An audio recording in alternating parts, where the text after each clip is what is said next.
Hello and welcome to the 2021X. My name is Jonathan Fritz, one of the co-directors of this.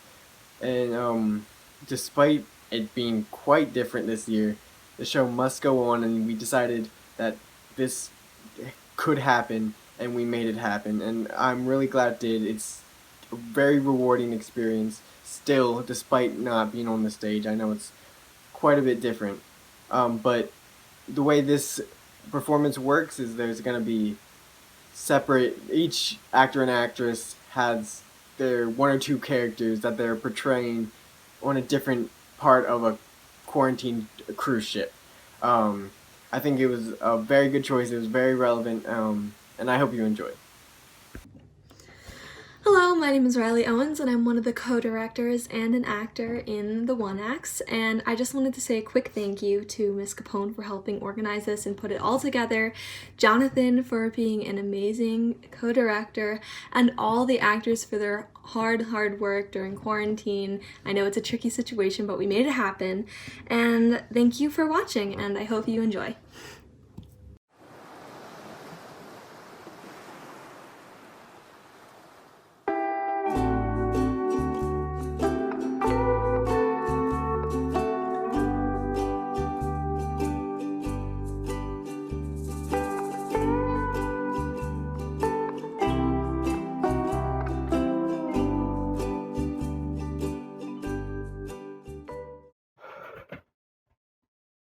No one tells you how small these staterooms are.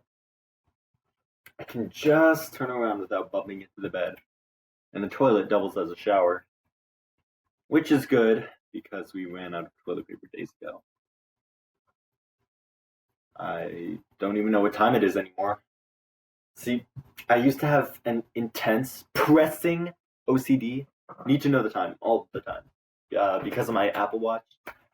But I dropped it out the porthole, and it got eaten by a shark. There are lots of sharks out there. They keep circling. It's like they know we don't have long. Somebody told me they were nursing sharks, and that even when their stomachs are empty, nurse sharks are harmless. But I don't know who to believe anymore. The tour group from Idaho took the mouse hostage yesterday. The costume, not the kid that plays it. At least I hope they let the kid go, because I think they're planning on burning the mouse in effigy. I'm sure they're going to set the ship on fire, but we're surrounded by water, so we should be all right.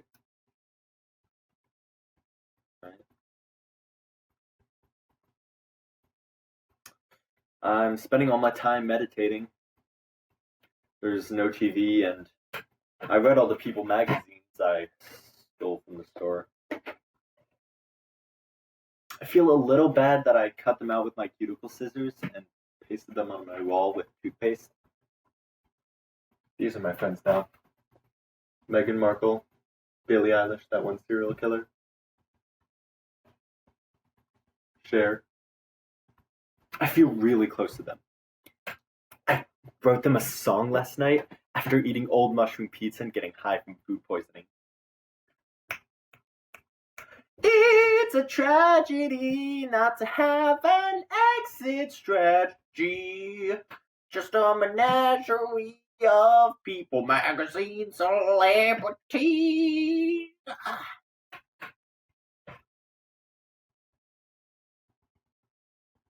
No one ever let me sing before. Probably a good thing. Oh, it's happening. See, I'm sheltering in place, but the Idaho group, they went feral, fast, grabbed the finger paints out of the daycare, got down to their skivvies, painted each other wild colors, and then got up on the captain's table on the sun deck and started dancing. From the howling, I think they just discovered that finger paint doesn't have any SPF in it. I'd offer them my prescription kind, but it's expired. Made me look like I was burning vanilla frosting, so I never used it. Maybe I should leave it out for those crazy Idahoans. Even if I do that, it won't make me walk the plank like they did to the group from Florida.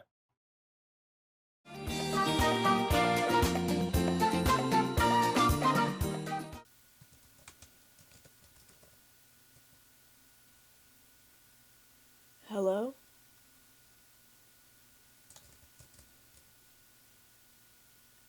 Hello? Are you there? I keep seeing glimpses of you out of the corner of my eye. A flash or flicker. A sense of a presence nearby. No friendly presence. At least I hope you're friendly. I've been cooped up in this room for 12 days, and you haven't been unfriendly yet, so I'm going to be optimistic. The other day, was it, yesterday? 2 days ago? What is time anymore? My watch went missing. It was on my bedside table, and then this morning it was on top of the closet. Was that you? Are you playing games with me? I noticed you the second night of quarantine. The Wi-Fi was out, I was freaking out, I have nobody to contact here, nobody was telling me anything. My chest got all tight, and I couldn't breathe, and I couldn't think, and everything was spiraling out of control, and I was so alone. But then I felt a presence. I looked up, and I couldn't see anybody, but I felt you. And I knew that I wasn't alone, that at least somebody would be here for me. I've been too nervous to talk to you. And what if you float away and I never get to feel your presence again? I think I'll call you Clarice, my friendly little ghost companion, Clarice. It's nice to meet you. I wonder how you got here. Oh God, did you die? In this room? This bed? People die on cruise ships and they just toss them overboard. Did they toss you overboard, Clarice? Will they toss me overboard? Am I going to die on this cruise ship? Is that why you're here, Clarice? To let me know that? I don't want to die on this cruise ship, spending my last hours in this 20 square foot room with crappy meals delivered to my door and talking to a ghost. This room is basically a coffin, isn't it? So much for a nice solo trip to the Bahamas. I can't believe I spent my credit card points on this. No, you're right, Clarice. It's fine. I'll be fine. I'm young and healthy. Don't have to worry about this. No worries. Just boredom. Boredom and talking to ghosts. And I think I like you, Clarice. I hope you stick around. Keep hiding my watch, and I'll keep finding it. And when I finally get to leave this stupid room, I hope you'll come back with me. To the real world. The real world? What even is that anymore? Is this real? Are you real? Am I real?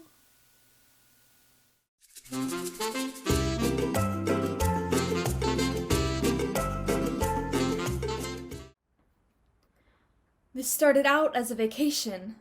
The first one since the twins were born. They're 4 now, so you can imagine. It was the getaway we were longing for, and now we can't get away from it. Having twins was a test for our marriage.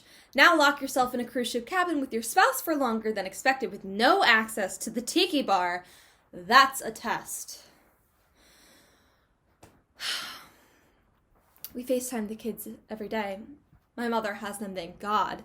Imagine we'd hired someone to watch them, but still, a long weekend is one thing, 14 days is a whole other thing. My mother is 68. 4-year-olds are so much work. They wake up in the middle of the night to go potty, or because of a bad dream, or just to snuggle up next to you, and I just miss my babies. I'm going crazy. No, I am crazy. They don't understand why we aren't back yet. Explain quarantine to a pair of 4-year-olds.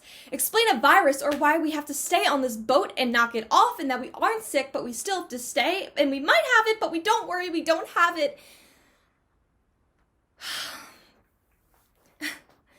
When we FaceTime, the kids cry. Then I cry, and my husband cries. My mother cries, and my poor mother is left with them crying.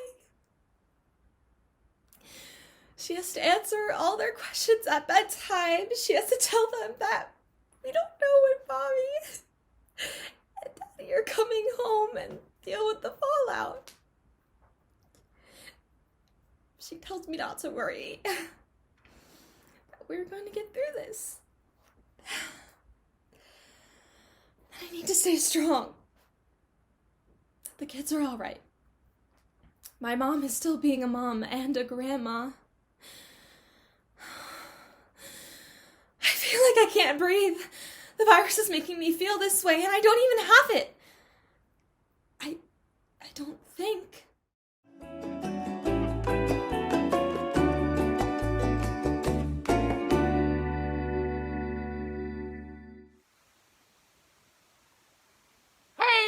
Hey everyone! Miss me back home? Miss you? We barely recognize you. Yeah, the sea's been rough on me. It's sprouted fuzz. Seems to be a sock.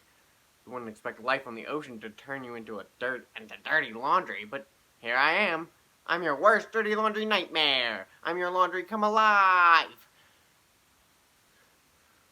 Hey, who's behind me? I'm your handler. Get oh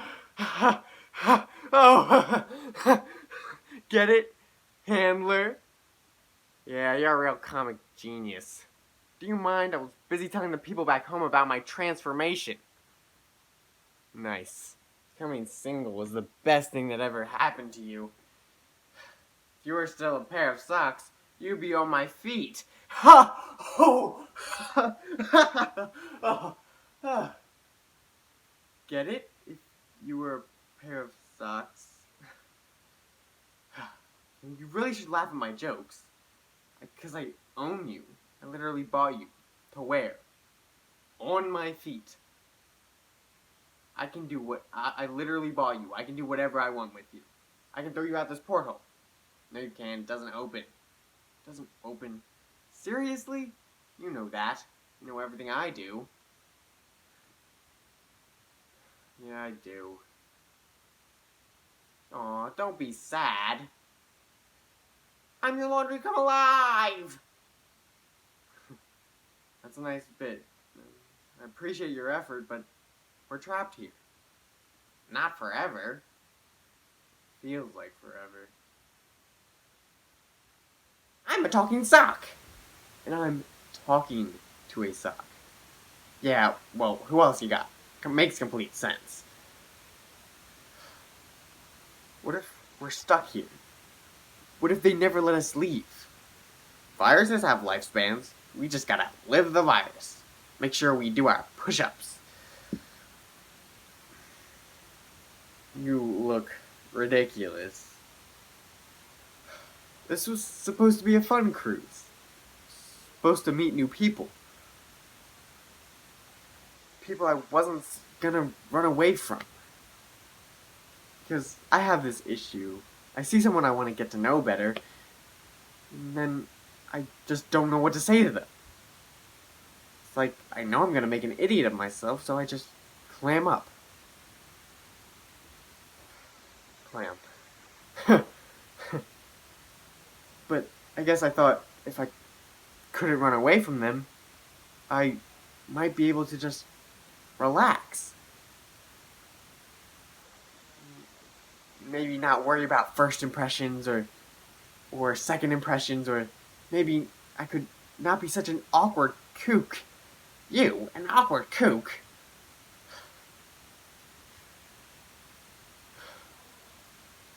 Now, I'm not meeting anyone.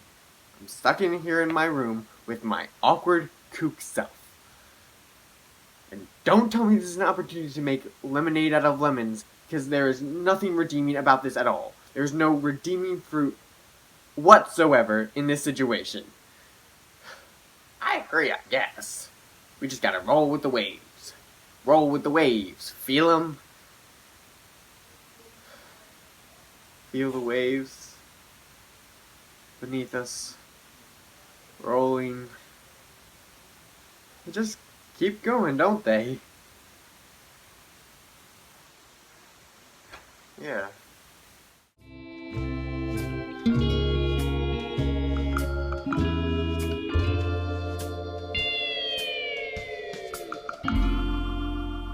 It's me again, the Magnificent Mysterio. Day 4 at sea and they've canceled all the public gatherings. You don't know what this means to me. I am a cruise magician. I should be doing magic, but I can't do magic without an audience. 10 minutes ago, I made the Ace of Spades appear in the stateroom's mini fridge. But was that magic? No, because no one saw it except me. And I know how I did it.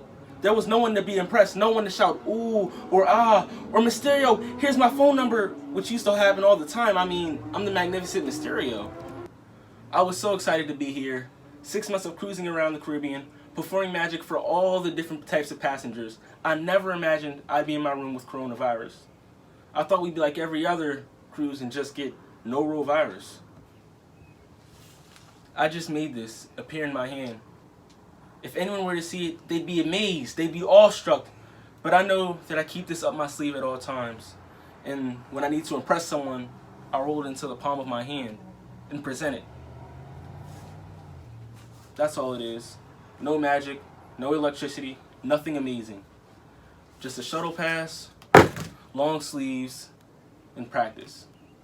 It's got me thinking, if I can't do magic, am I still a magician? Am I still magnificent? Am I still Mysterio?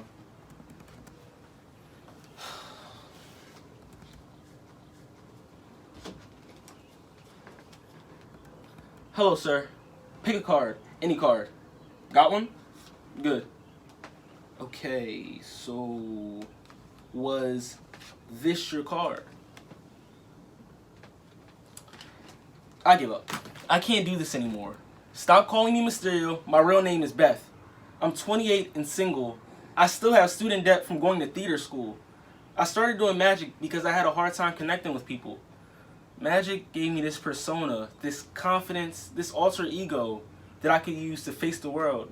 But inside, I was never that confident. I was looking for validation. Boy, it feels good to just be honest like that. This is me, world. Warts and all. Wait a second. I think I just made my ego disappear. That's gotta be the most impressive thing I've ever made disappear. And I never saw it coming. I might be the greatest magician of all time. I'm back, baby. Mysterio out.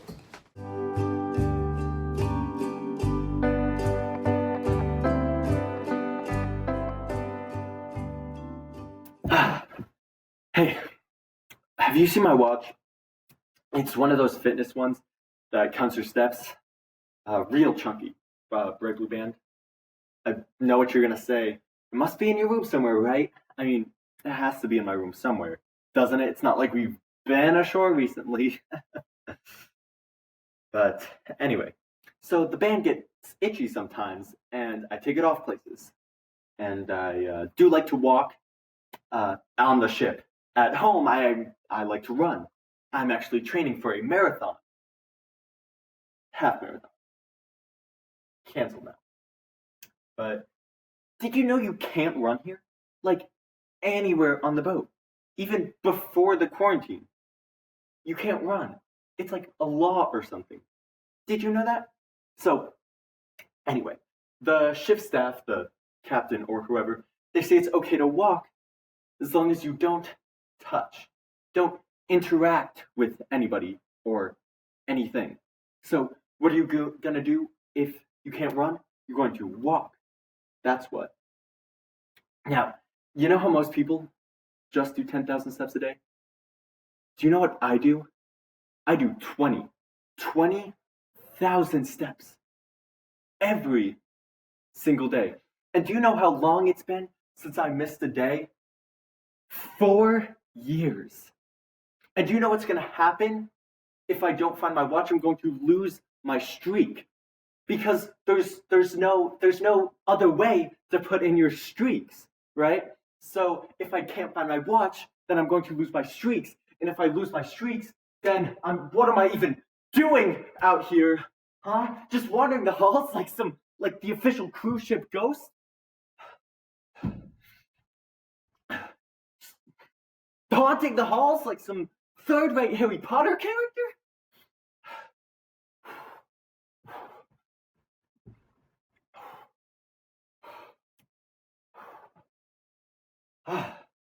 Anyway, I'm just a bit...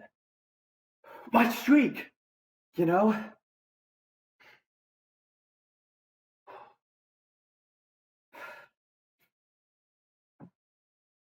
This place does feel haunted sometimes. Do you ever feel that? Like, when I'm walking the halls and I hear these voices. People with balconies below me, singing or crying or talking. But I can never see them. I can never figure out exactly what they're saying. Why they're crying. The ship is spooky. This whole, I don't know what to call it, this whole situation is spooky. Very Act 1 of a zombie movie, and I don't like zombie movies. But, my watch, my shriek, my 20,000 steps. I know it's dumb, but it's normal, and I need normal.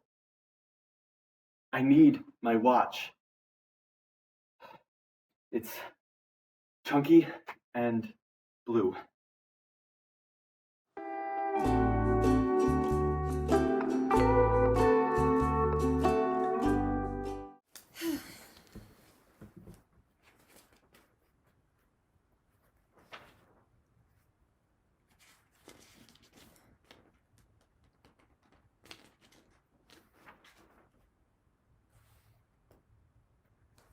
It can't hurt to call one more time.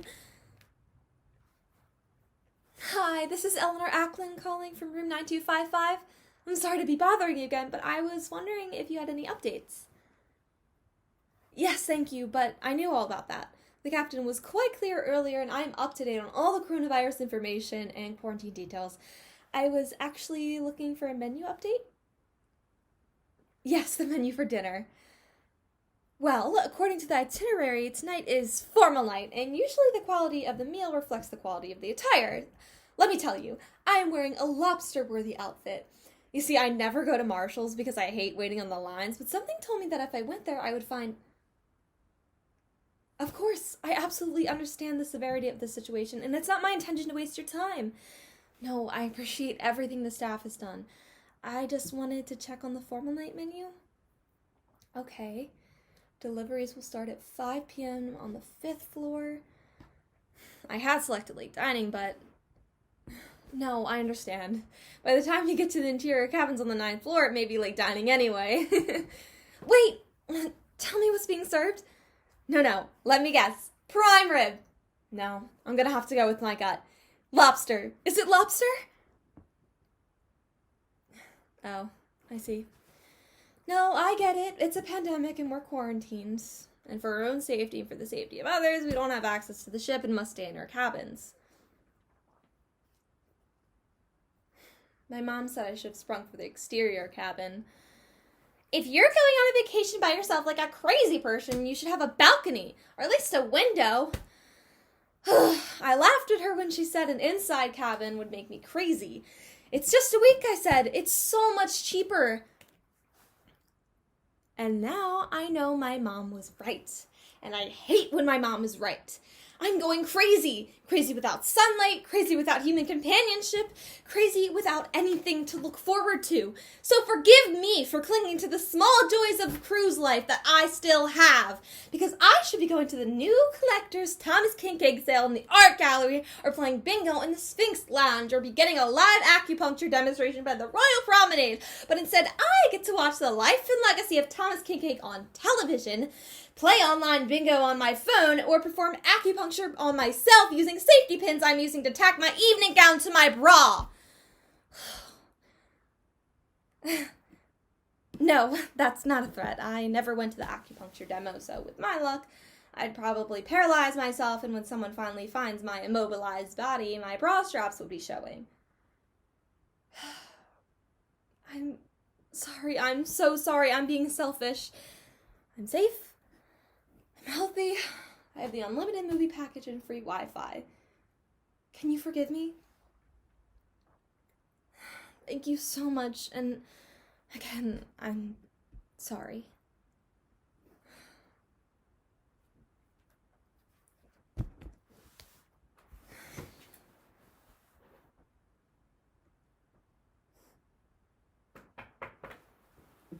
Oh?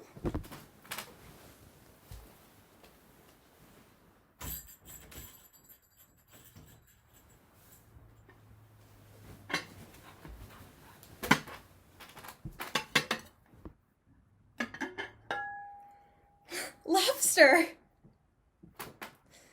Floral night.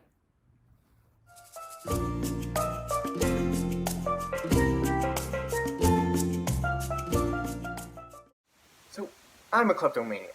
Like, a for real one, not like, oops, I stole a pen one time from Sandy's desk. Well, I'm such a klepto. No. I have a legit diagnosis and everything.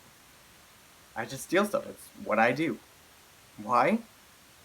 I have no idea. It's not like I get any kind of rush from it or I can't afford what I'm stealing. It's just, I want to. No, scratch that. I need to.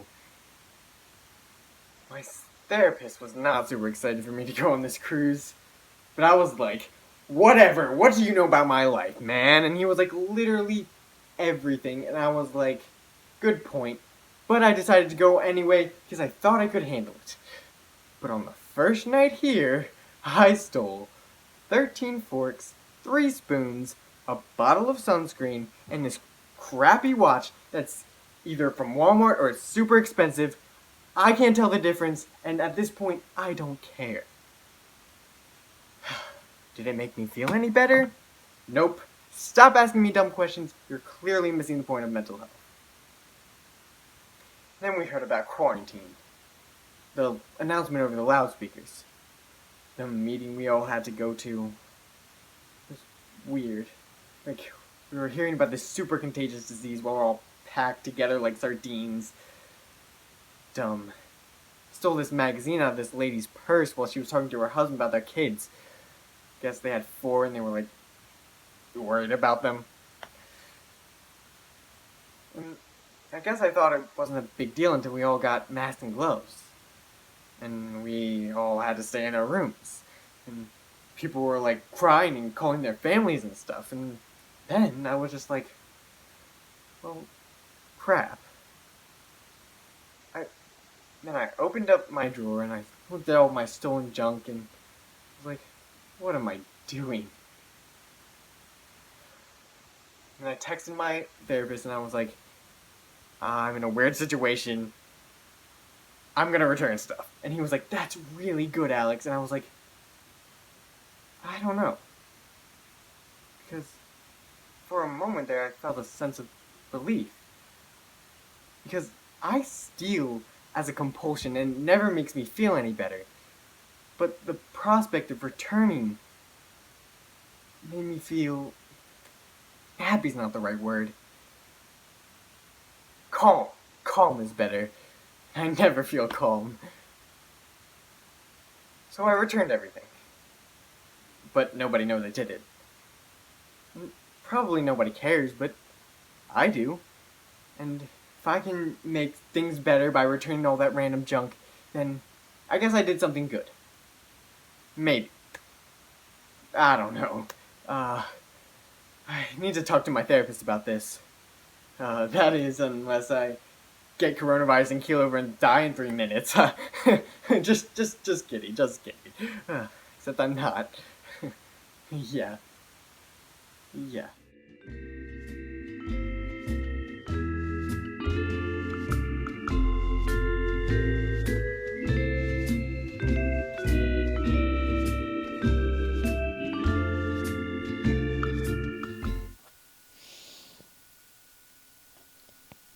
This video is for Tommy. Tommy, hello. Mrs. Montgomery, hello too. I don't know if you're still monitoring Tommy's email, but if you are, hello. This is Eleanor. You know me, from childhood and stuff. I'm still on the cruise ship, but we're not moving anymore. And my room smells like potatoes, but that's my fault, because I spilled mashed potatoes on the floor. They said they can't spare anyone to come clean it up, which is understandable, but I wish it didn't smell like potatoes. I don't smell like potatoes, just the room does. So, the real reason I'm sending you a video is to tell you that I will obviously not be returning from the boat in time for prom, so we cannot attend prom together. And I wanted to give you permission to ask Jessica to prom, because it really seems like you want to go with her.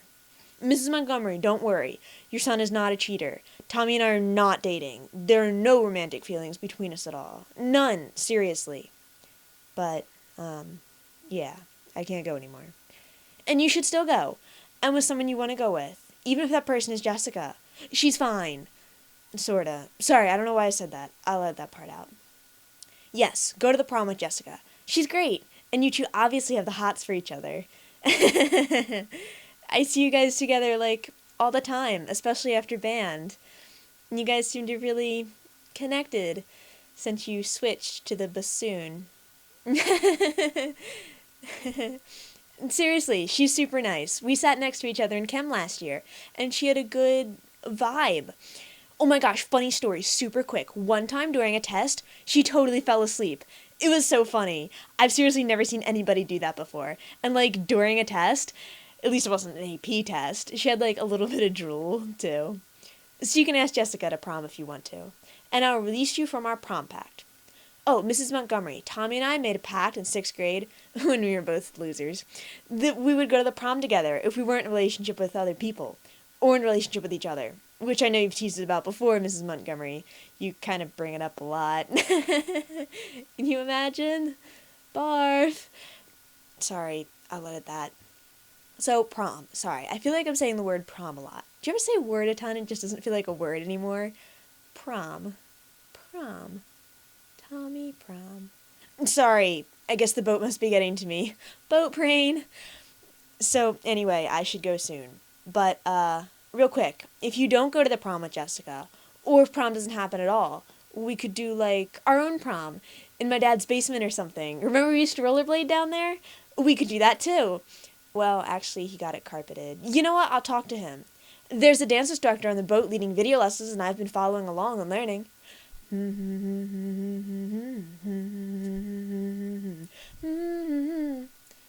So there's that. Think about it. No pressure, just think about it. I think it could be a fun thing to do when I get out of my potato room and off the boat. Let me know, buddy old pal. Bye, Tommy. Bye, Mrs. Montgomery. Bye, Tommy. Sorry, I'm just gonna start over. 3, 2, 1.